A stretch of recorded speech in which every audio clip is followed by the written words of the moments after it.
नमस्कार दोस्तों, स्वागत है आपका हिंदी नॉलेज शो में। तो दोस्तों, आज मैं इस वीडियो में आपको एक ऐसी रिपोर्ट दिखाने वाला हूं जो सीधी चीन के अंदर से निकल कर आई है। और इस रिपोर्ट पर दुनिया भर की जितनी भी सरकारें हैं सब नज़र बनाए हुए हैं, क्योंकि चीन की आर्थिक जितना भी तंत्र है वो कोलैप्स करने की कगार पर आ गया है।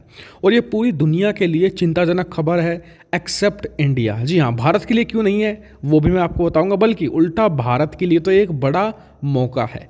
तो चलिए बिना देर किए अपनी वीडियो को हम शुरू कर लेते हैं। तो दोस्तों, जो चीन के एक पूर्व वित्त मंत्री हैं और ये आज भी चीन की कम्युनिस्ट पार्टी में एक बहुत ही बड़ा प्रभाव रखते हैं, इन्होंने एक टीवी चैनल के सामने अपने देश के आर्थिक तंत्र का पूरा सच्चा खाका रख दिया है। क्या बताया इन्होंने अपने पूरे इंटरव्यू में? इन्होंने बताया है कि चीन की जो आर्थिक व्यवस्था है आज की तारीख में बहुत ही बड़े खतरे में है।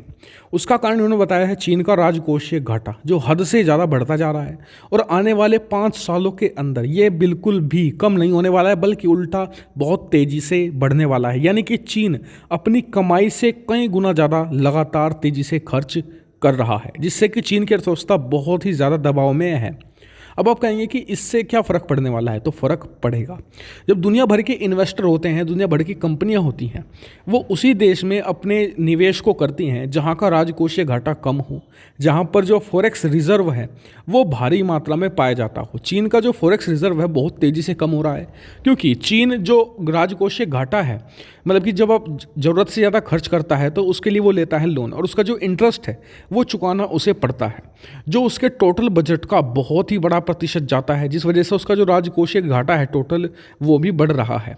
तो इससे जो विदेशी कंपनियां हैं, विदेशी इन्वेस्टर हैं जो चीन के अंदर अब तक अरबों खरबों डॉलर इन्वेस्ट करते आए हैं, अब उन्हें अपने रिटर्न की चिंता सताने लगी है। और वहीं दुनिया भर के देशों को चिंता ये सताने लगी है कि इस बड़े राजकोषीय घाटे के कारण चीन के अंदर आने वाले कुछ सालों के अंदर ही एक बड़ी आर्थिक तबाही आ सकती है। आप कहेंगे कि दुनिया भर के देश तो आज की तारीख में चीन से नफरत करते हैं, वो चिंतित क्यों हैं? चिंतित इसलिए हैं कि आज की तारीख में दुनिया भर की सारी अर्थव्यवस्थाएं कनेक्टेड हैं आपस में। अगर चीन की अर्थव्यवस्था गिरेगी तो दुनिया भर की अर्थव्यवस्थाओं पर बहुत ज़्यादा फर्क पड़ने वाला है। दुनिया में एक बड़ी आर्थिक मंदी आ सकती है। मैं आपको एक छोटा सा एग्जांपल देता हूँ। सन 2008 में अमेरिका एक बड़ी अर्थव्यवस्था थी। उस समय अमेरिका में एक बड़ी मंदी आई थी, क्योंकि अमेरिका के बैंक डूबने लगे थे। उससे पूरी दुनिया पर बड़ा असर पड़ा था और पूरी दुनिया की अर्थव्यवस्था एक तरीके से भयंकर गिरावट के दौर से गुजरी थी, जिसे रिकवर होने में लगभग 3 साल लगे थे।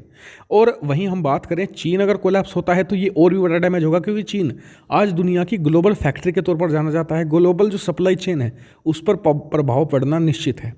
ऐसे में भारत के लिए वहीं एक बड़ा मौका ये बनकर आया है। बड़ा मौका इसलिए क्योंकि जब दुनिया भर के जो इन्वेस्टर हैं, दुनिया भर की कंपनियां हैं, अब वो किसी एक दूसरे देश की तलाश में तेज़ी से लग पड़े हैं। और ये इतनी ज़्यादा तेज़ी है, इतनी तो कोरोना काल में भी नहीं देखी गई थी। लेकिन भारत ने इसका फ़ायदा उठाना भी शुरू कर दिया है। हाल ही में जो FDI यानी कि फॉरेन डायरेक्ट इन्वेस्टमेंट के जो आंकड़े हैं वो भी उत्साहजनक है। भारत में तेज़ी से इन्वेस्टमेंट बढ़ा है और भारत ने अब जो FDI की लिमिट थी 50% से कम थी, उसे भी 75% तक कर दिया है बहुत सारे सेक्टर्स में। जो मतलब कि जो इन्वेस्टर हैं उन्हें भी उत्साहित करने वाली बात है कि वो भी तेज़ी से इन्वेस्ट और ज़्यादा इन्वेस्ट भारतीय कंपनियों में कर सकते हैं, जिससे कि भारतीय अर्थव्यवस्था भी डबल रफ्तार से तेज़ी से आगे बढ़ेगी।